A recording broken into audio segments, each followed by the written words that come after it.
é prevista, tá? Então, realmente foi um bom resultado. Atibaia 30 dias e Valinhos 30 dias. Eu vou colocar aqui agora o dia a dia, só ver que a diferença é muito pequena. Olha o Valinhos, com 7 dias de excedência. Isso aí um dia que deu aqui 22, tá? Mas muito próximo.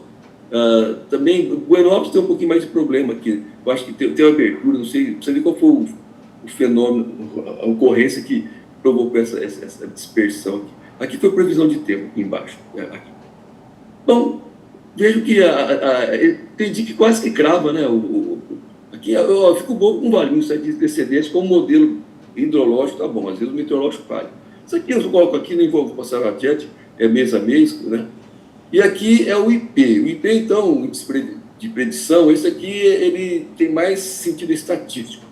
Sempre que um modelo dá abaixo de 35%, significa que está muito bom. Então, deu 31 dias em Jaguari e Buenópolis, todos, mesmo com aqueles erros lá, ainda demonstra que talvez o que levou ao erro foi alguma previsão meteorológica de chuva errada, mas o modelo estaria funcionando bem. 29 em Atibaia e 29 em Valinhos. Esse aqui no mês de agosto, aqui está errado, gente.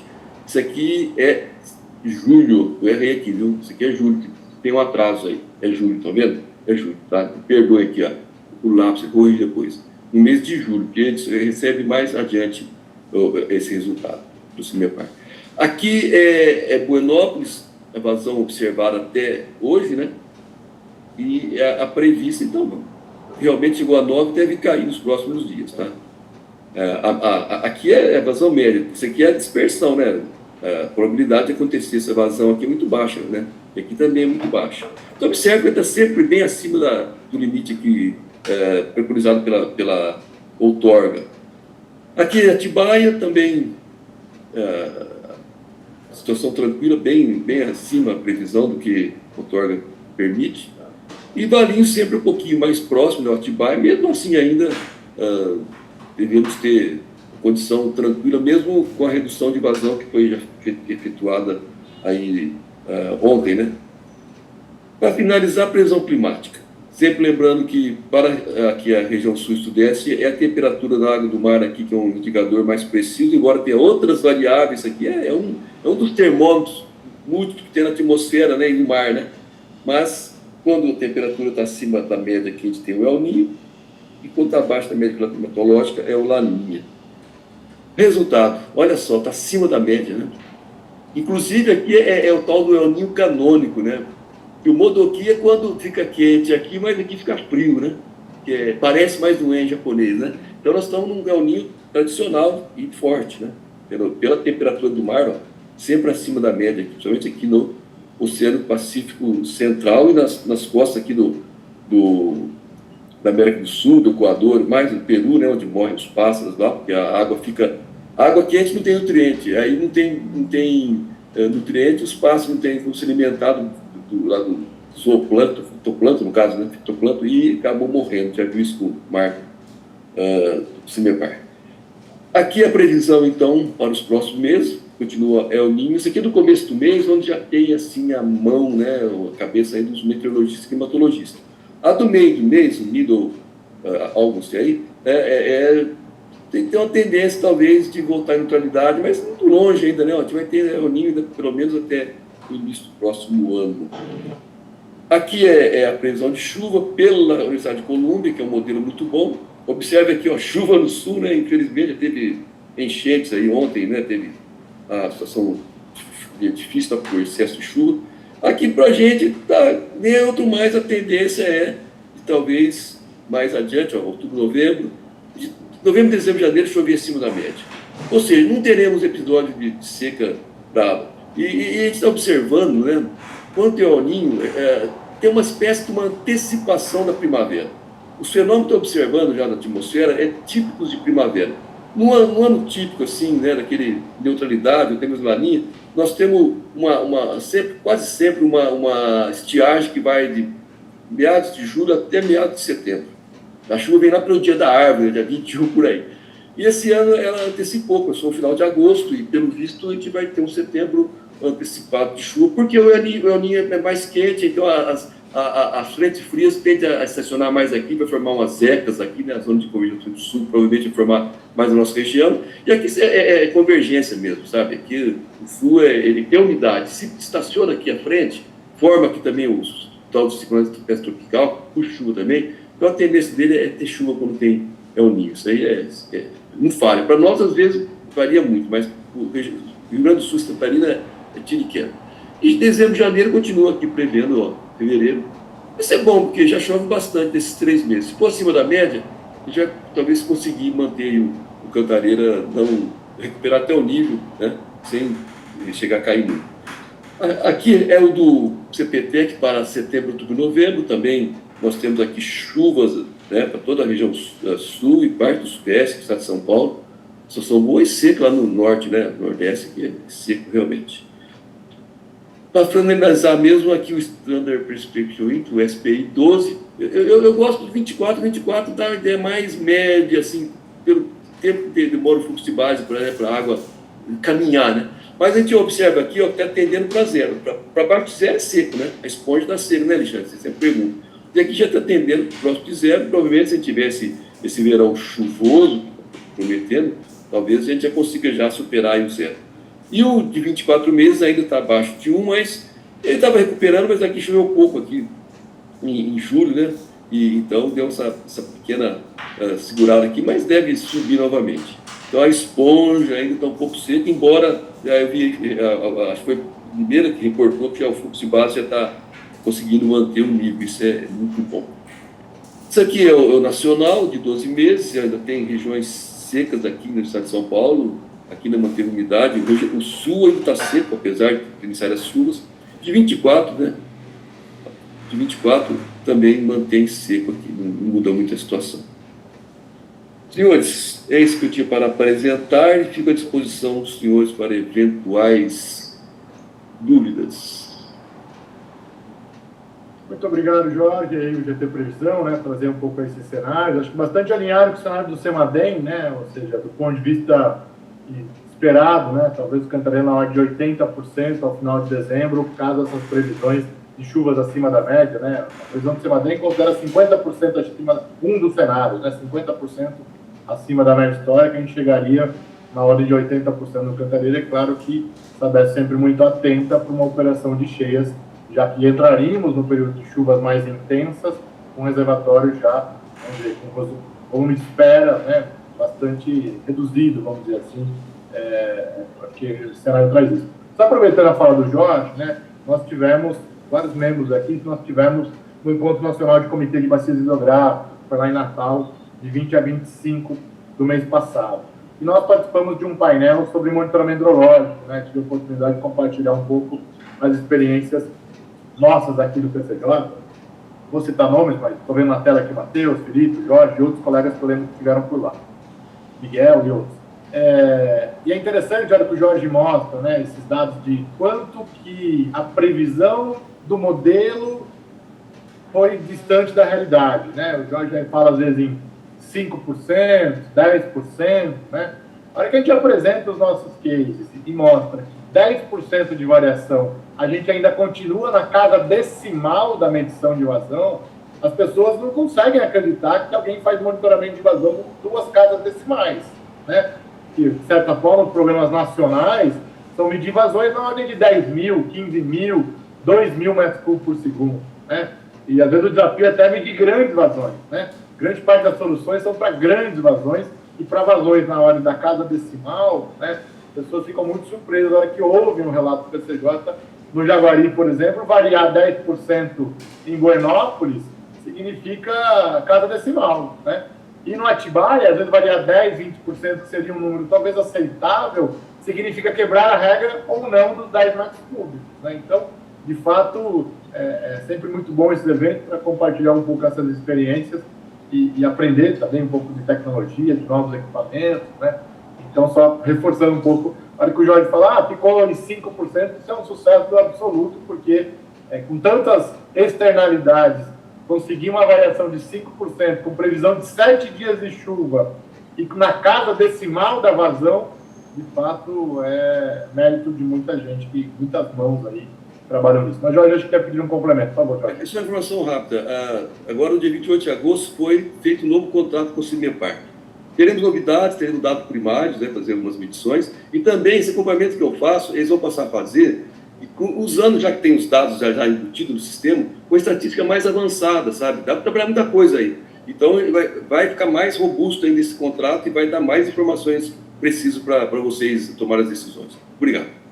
Obrigado, Jorge. Aproveitando, acho que o Eduardo Léo, da agência PSJ, também aqui está conosco na equipe, agradecer aí a agência, porque a agência é o gestor desse contrato, né, e administrativamente dá um trabalhão fazer gestão de contrato, e a agência é super parceira aqui da CTMH nessa questão.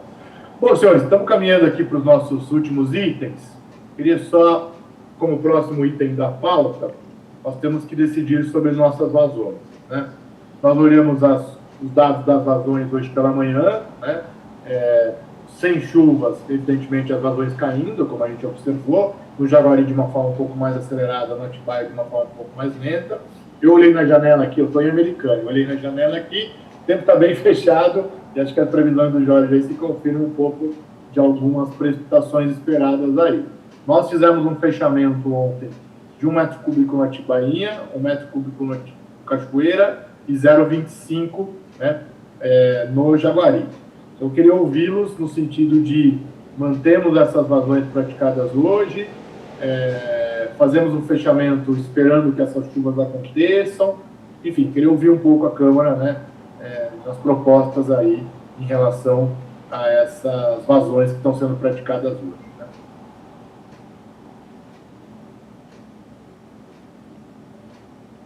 O Eric da BRK. Por favor, Eric. O Alexandre, é lógico, as precipitações, né, as chuvas esperadas aí, se elas vierem, eu acho que para o Jaguari manter o 0,75. Caso não venha, eu acho que quando vamos colocar como parâmetros 10 metros cúbicos por segundo, aí a gente retorna para 1. Essa eu acho que é a melhor opção aí proposta para o Jaguari. Perfeito, temos uma proposta aí, né, do Jaguari, no sentido de hora que o posto lá na Foz chegar na casa dos 10, né, a gente retoma a vazão que estava no período pré-chuva, né, então, por aí. Jaguari, não sei se temos mais alguma opinião, Jaguari no Ricardo acho que não está conosco. Bom, acho que Jaguari há um consenso aí da manutenção do patamar atual. Né? Olhando um pouco a casa do Atibaia agora, fizemos esse fechamento ontem, ainda, claro, esses efeitos do fechamento vão ser sentidos hoje aí, amanhã ainda, né? E hoje estamos com 4 no Cachoeira, que também aí garante, vamos dizer, um certo volume, uma calha um pouco mais livre, para se houver chuvas, menos problemas lá em Piracaia, e 2,5 no Atibaia. O Rafael da Sabesp está pedindo a palavra. Por favor, Rafael, bom dia. Bom dia, estão me ouvindo? Agora sim, por favor. Não, só para corrigir, acho que o slide aí, Alexandre, acho que é 4,5, tá no Cachoeira, né? Perdão, você tem razão. A gente estava com 5,5, baixou 1. Deixa eu só fazer a correção, você tem razão. Espera lá, só um segundinho. O slide que ficou aqui. Bom, enquanto isso, pergunta aí aos usuários do Atibaia.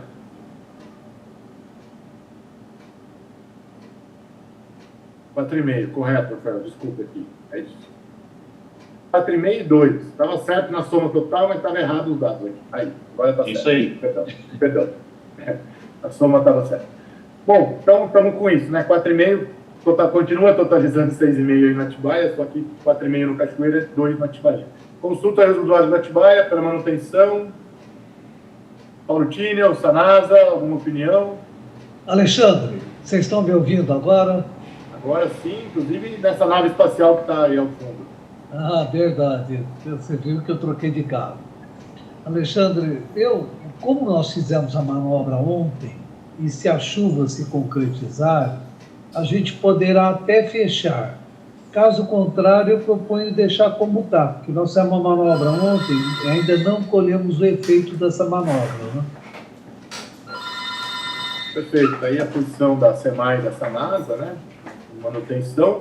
A Maria da DAI Jundiaí, também, bom dia Maria, colocou aqui no chat que Jundiaí continua com as 4 bombas ligadas, né? 1,2 metros por segundo sendo transpostos do Atibaia para Jundiaí. Tá? Então, contar sempre esse número aí. Bom, senhores e senhoras, como não temos mais opiniões, temos uma proposta para o Jaguari, da manutenção desse olhar dos 10 metros cúbicos colocados aí pela BRK Limeira, e no Atibaia, com o fechamento, aguardar aí os efeitos, e na sequência, tendo chuva, novos fechamentos, e claro, se a vazão começar a cair, evidentemente, a abertura. Então, coloquem a apreciação nesse sentido de mantermos as vazões hoje praticadas, e claro que, havendo qualquer necessidade, fazemos o lado.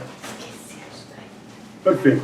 Só alertar também, aproveitar mudando de assunto, né? O Alexandre Bueno da Sabesp colocou aqui no chat os planos preventivos e de contingência do sistema Cantareira que estão hospedados no site da Defesa Civil, principalmente para os municípios que estão mais próximos das barragens, financiados diretamente pelas barragens, já que a gente está falando de operações cheias, né?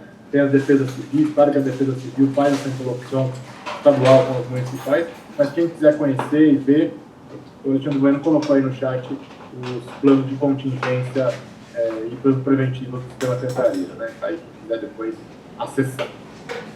Bom, com isso a gente... Alexandre, por favor, Paulo, por favor. Só uma sugestão. Eu acho que lá para o mês de novembro ou dezembro, se a gente tiver precipitações intensas, eu acho que valeria a pena uma apresentação aí por parte do Alexandre, né, dos planos, tá, para que todo mundo tenha ciência. Porque não sei o que os demais colegas pensam, mas eu acho estratégico, porque para ver aquela mancha lá, quanto vai descarregar na Atibainha, qual é a estratégia, se vai fazer algum tipo de simulação. Eu acho que, mais guardando aí para novembro/dezembro, dependendo da precipitação. De repente não chove, né, Alexandre? Tá? Bom, você fez um convite, se o Alexandre já quiser responder, já fique à vontade, senão a gente, claro, formaliza esse convite para a Sabesp avaliar a pertinência de fazer a apresentação. Convite aceito aí, vamos acompanhar aí as tendências, mas pode contar com a gente, sim. Perfeito. Bacana. A nossa reunião de novembro será presencial, se eu não me engano, em Atibaia, se eu não estiver errado. Mas vai ser presencial em novembro. A gente poderia programar para essa reunião presencial, até como é um assunto mais técnico e tal, presencialmente às vezes a gente consegue interagir um pouco mais, a gente agendaria então para novembro uma apresentação aí da Sabesp, do plano de contingência, do plano de cheias, do sistema Cantareira. Perfeito, manteremos na pauta isso. Bom, com isso a gente supera a nossa pauta ordinária e agora a gente só vai para o item outros assuntos. Tem duas breves apresentações, uma da Prefeitura de Piracaia e outra da Prefeitura de Indaiatuba, e o Zé César do Conforto tinha pedido só para fazer um informe no item outros assuntos. Então, feito isso, eu gostaria já de passar, então, para a Estela, lá da Prefeitura de Piracaia, para as considerações aí em relação ao programa Rios Vivos, que conversamos com a Mara Ramos aqui na reunião, já que um requisito é que eles façam uma breve apresentação junto aos comitês. Então, passo aí para a Estela para as considerações de Piracaia. E, na sequência, da Indaiatuba. Por favor. Obrigada, Alexandre. Novamente, bom dia a todos. Falar bem rapidamente, né? Então, esse processo começou lá em outubro, novembro de 2021, com o e-mail que chegou do consórcio, da Câmara, da Secretaria Executiva do consórcio PCJ, e questionando também, o DAE também nos enviou e-mail, solicitando que a gente tinha problemas com a questão do assoreamento dos rios, do curso d'água em Piracaia. Então, aí a gente começou todo esse processo, né, de atendimento a esses questionamentos.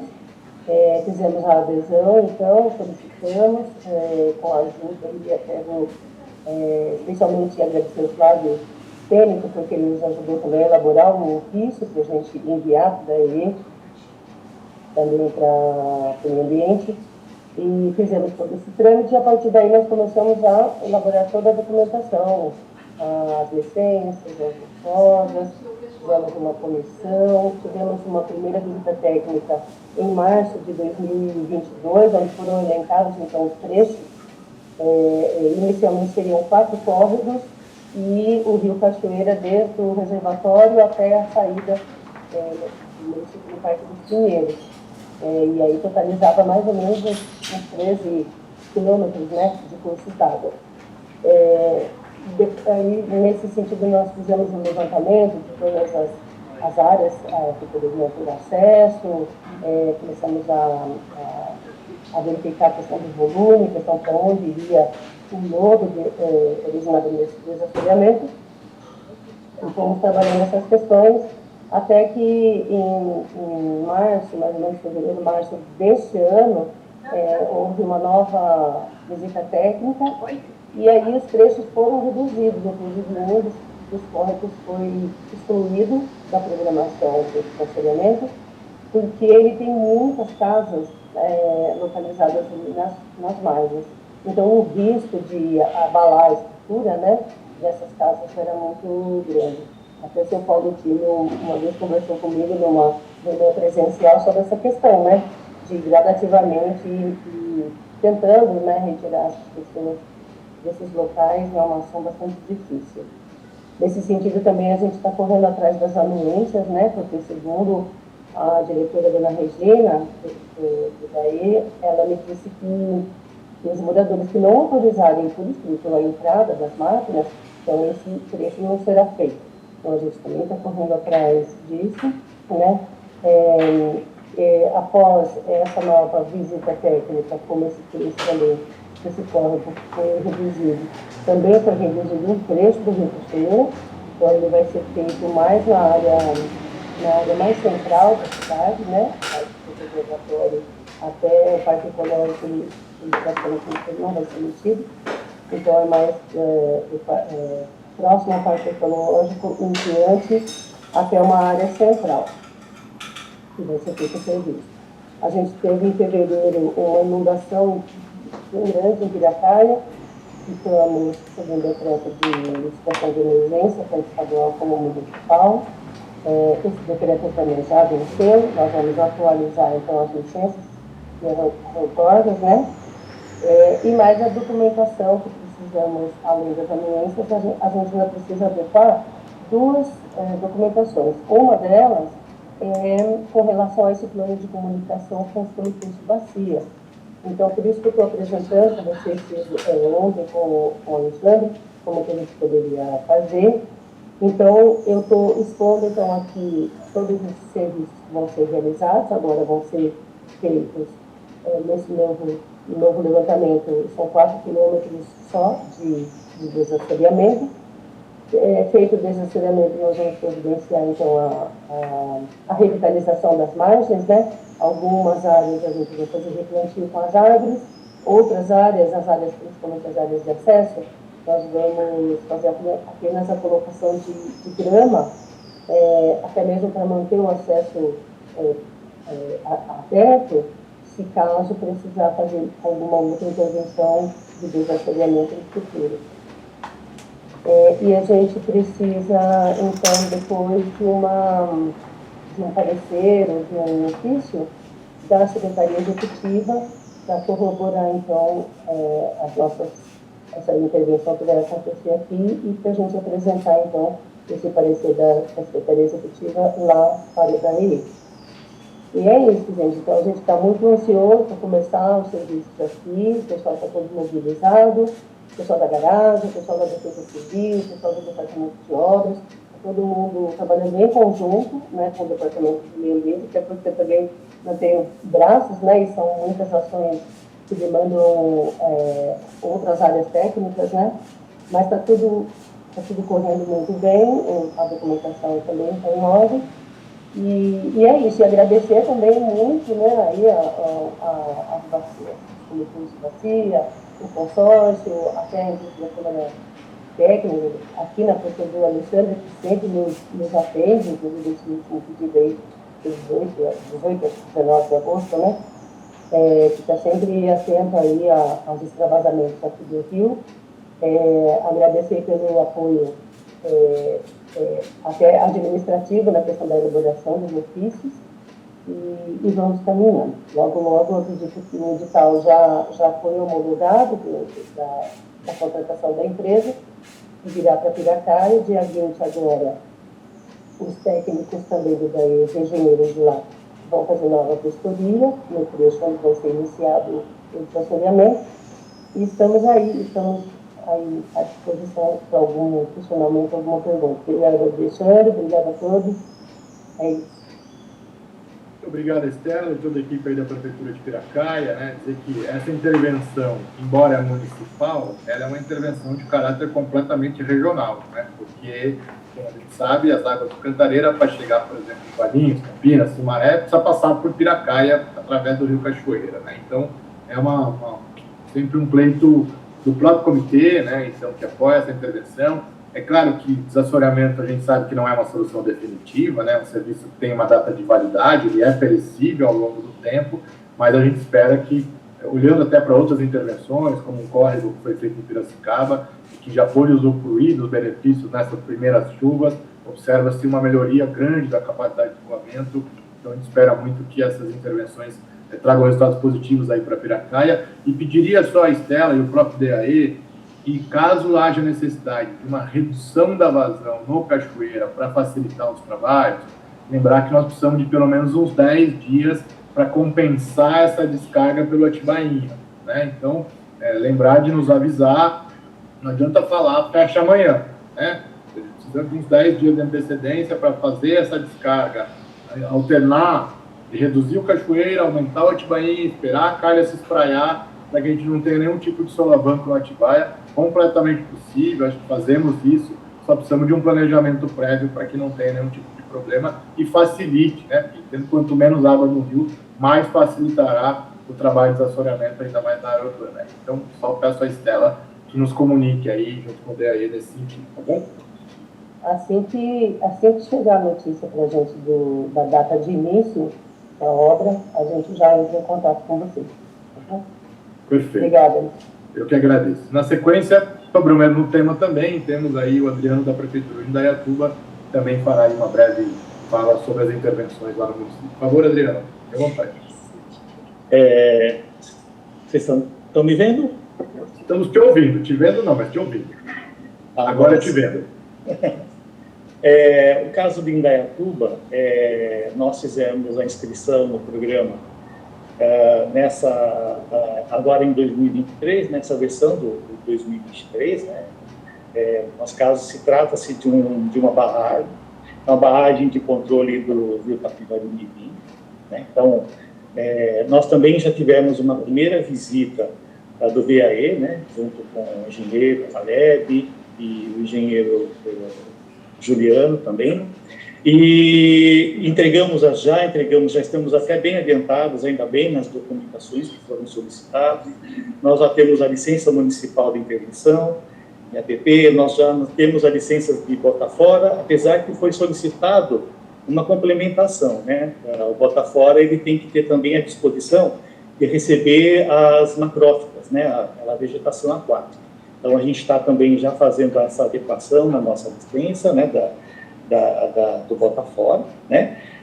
Já estamos também com o plano municipal aliás, de manutenção e operação, já prontos. E após a visita, né, do engenheiro do DAE, nós tivemos também o mesmo problema, a mesma orientação que teve também em Piracaia, né? Eu vou até mostrar para vocês aqui a imagem deixa eu ver aqui, a imagem da barragem.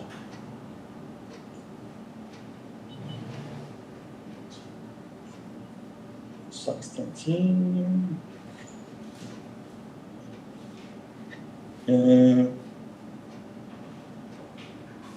Deixa eu ver. Isso. Acho que vocês estão conseguindo visualizar? Ainda não, mas está carregando. Agora sim. Assim, então aqui a gente tem ali esse traçado azul. Nós temos que é justamente a área de maior adensamento de resíduo, né, onde está mais assoreado, né? Então, aqui, essa barragem do Mirim, ela faz o limite, né, entre Campinas e Indaiatuba. É um dos nossos maiores e importantes mananciais, né, de abastecimento que a gente tem aqui em Indaiatuba. Essa área que a gente demarcou, né, que é a área mais problemática, né, até pela imagem vocês verificam que a montante, ali a gente já percebe ali a vegetação bem presente, né, as macrófitas bem presentes, então essa área é bem assoreada mesmo, né, mais a região montante. Esse traçado, né, que a princípio nós escolhemos, que é a área mais crítica, ele corresponde a 236 mil metros quadrados, né? E com a estimativa de lodo, né, de retirada de lodo, de 354 mil metros cúbicos de lodo, ou seja, bastante material. Então, após a presença do engenheiro DAE, ele deu a ideia de a gente dividir por partes, né, por seções, para que a gente possa fazer a solicitação em partes, né, porque se trata de uma área muito grande e também de volume muito grande de retirada de lodo, né. Então, até pela capacidade que o programa tem, então a gente vai fazer dessa área total, a gente vai dividir em 3 lotes, né, para que o atendimento ele seja mais fácil, o atendimento do programa. A gente tem aqui à direita a área do Botafogo, uma área muito interessante, né, para estar recebendo esses resíduos, né, já tem a licença. A equipe do DAE já esteve também lá na área do Botafogo, aprovou, eles gostaram muito dessa área, uma área muito grande. A única coisa que a gente tem que adequar aí a nossa licença ao recebimento, então, das macrófilas, né? O computador está um pouquinho lento, não sei se estão interrompi aqui a apresentação, mas de uma forma bem resumida, Alexandre e os demais presentes, é isso, né? A gente já está fazendo justamente a adequação de forma a gente seccionar essa área total e apresentar para o DAE 3 lotes, né, para a gente trabalhar em áreas menores, né, para fazer de forma a complementar toda essa área total, de 236 mil metros quadrados. Bom? Muito bom, Adriano. Acho que tem também um objeto aí na bacia do Capivari, naturalmente a barragem do Capivari Mirim, um assunto que o comitê sempre acompanhou bem de perto, e acho que é importante esse serviço, né? O que eu diria só para sugestão de encaminhamento, tanto para a Indaiatuba quanto para a Piracaia, é que vocês precisam mandar um ofício lá para a Secretaria Executiva, né? Embora vocês tenham feito a apresentação aqui, o documento comprobatório dessa apresentação de vocês seria a nossa ata, mas a nossa ata só vai existir na nossa próxima reunião, porque ela vai para apreciação. Me parece que vocês têm um prazo mais curto do que a nossa próxima reunião, que será no dia 4 de outubro. Então, eu até falei com a Estela ontem, eu vou pedir para a Secretaria Executiva colocar o e-mail deles aqui no chat. Então, um ofício aí das prefeituras, dizendo que fizeram, então, a apresentação na CTNH e passando esses dados técnicos, né, essas informações que vocês apresentaram, e solicitando, então, uma manifestação para que vocês possam encaminhar o DAE e cumprir esse requisito do programa. Tá? Ó, a Secretaria Executiva já colocou o e-mail aqui, e aí fiquem, então, com esse, quanto antes vocês mandarem, vai precisar de uns dias, evidentemente, o André Navarro já está sabendo do assunto, trabalhando sobre, para que vocês tenham aí uma resposta e possam cumprir esse requisito formal aí do processo de iniciar o serviço. Combinado? Tá joia. Obrigado, Alexandre. Obrigado a todos pela atenção. Obrigado. Depois, mais do que o início das intervenções, queremos saber os resultados depois, né? Então, isso é muito importante. Nós estamos, Indaiatuba está numa expectativa muito grande quanto a esse trabalho de desassoreamento. Vai ser uma obra muito importante para a gente. Perfeito. Inclusive, na inauguração, foi o Chitãozinho Chororó que eu tive aí. Vamos ver se agora que cantor vocês vão trazer aí para o início do serviço. Olha, vamos tentar fazer uma boa escolha.